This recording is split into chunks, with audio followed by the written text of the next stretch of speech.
Mon mari et moi avons eu une relation haram avant de nous marier. Cela signifie que nous nous aimions et que nous faisions des activités haram. Mais nous savions que c'était haram et nous avons eu honte à plusieurs reprises. Après cela, il est parti à l'étranger et nous avons continué à nous appeler par vidéo. Mais nous savons que c'est aussi haram, nous avons eu honte, nous avons demandé le pardon d'Allah et nous avons continué. Après cela, il est revenu de l'étranger et s'est marié et nous sommes mariés l'un à l'autre. Mais je ne me souvenais pas que j'avais demandé pardon avant le mariage. Après le mariage, nous avons tous les deux fait la Omra, le Hajj et beaucoup de bonnes actions. Alhamdulillah, nous sommes maintenant dans le droit chemin. Maintenant, nous savons que si nous oublions de nous repentir, si nous oublions de nous repentir avant le mariage n'est pas valide. Est-ce vrai? Nous nous sommes mariés 10 ans auparavant. Maintenant, nous avons des enfants qui ont 7 et 4 ans. Je suis déprimé maintenant. Je ne peux rien faire. Je pleure tout le temps.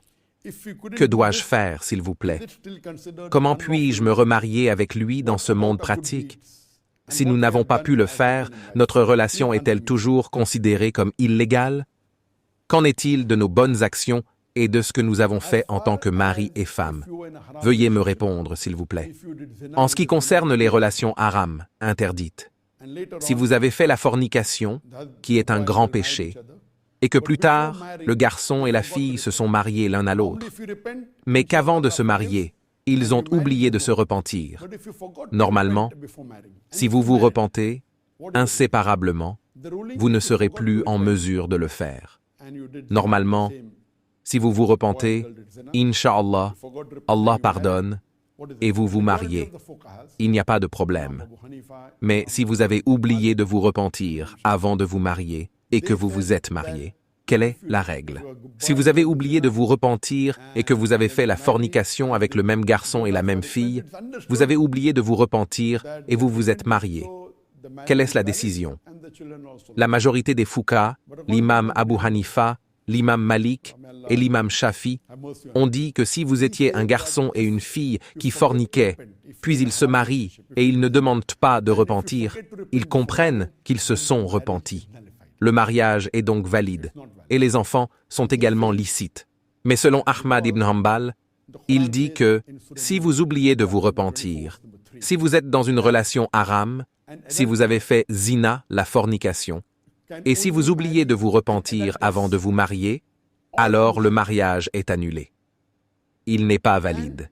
Il dit cela parce que le Coran dit dans la sourate Nord, chapitre 24, verset 3, qu'un fornicateur ne peut épouser qu'une fornicatrice ou une associatrice, et qu'une fornicatrice ne peut épouser qu'un fornicateur ou associateur.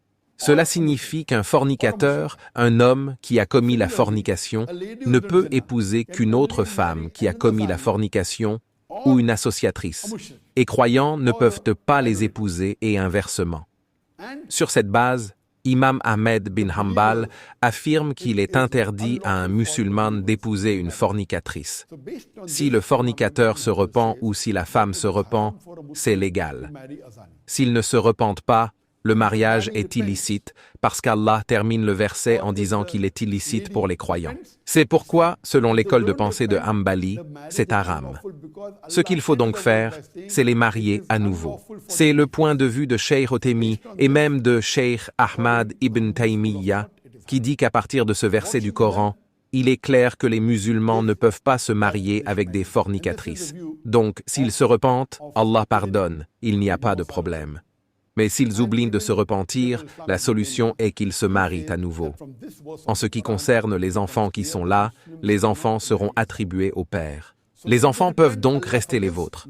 Mais vous dites que maintenant vous êtes déprimé. Que devez-vous faire? La décision est donc que vous préférez suivre le point de vue de l'école de pensée de Hanbali.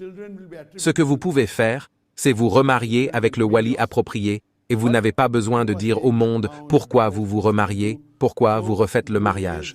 Vous pouvez simplement dire « d'accord ». Peut-être que lors du premier mariage, je pense qu'il y a eu un problème, vous n'avez pas besoin de décrire pourquoi vous le faites. Mais la bonne décision est celle qui vous permet de vous rassurer. Refaites le mariage avec le mari, même si vous vous êtes marié il y a 10 ans et que vous l'avez appris tardivement. Vous faites un remariage, vous trouvez un quasi, vous vous assurez d'avoir un wali. Peut-être que la fille a un père ou un frère, mais un père est préférable. Et vous pouvez donner comme excuse que le premier mariage n'a pas été fait correctement, je veux faire une remariage, il n'y a aucun problème. Au moins, vous répondez aux attentes et personne ne dira qu'il est interdit de recommencer. Donc si vous refaites le mariage, c'est que vous êtes en paix, que vous n'êtes pas d'accord avec l'idée d'avoir à humilier Allah. Que votre nom soit béni. Ma suggestion serait donc, pour la sœur ou le frère qui a posé la question, que vous vous remariez et que vous ne soyez pas obligés de vous marier. Que vous vous remariez et Inch'Allah des enfants seront les vôtres et vous demandez pardon à Allah. Maintenant que vous demandez pardon à Allah, vous vous remariez pour que ce soit une nikah valide et une nikah, mariage, valide avec votre mari et votre femme. Et Inch'Allah, nous prions Allah qu'il vous donne le meilleur dans ce monde et dans l'akhira.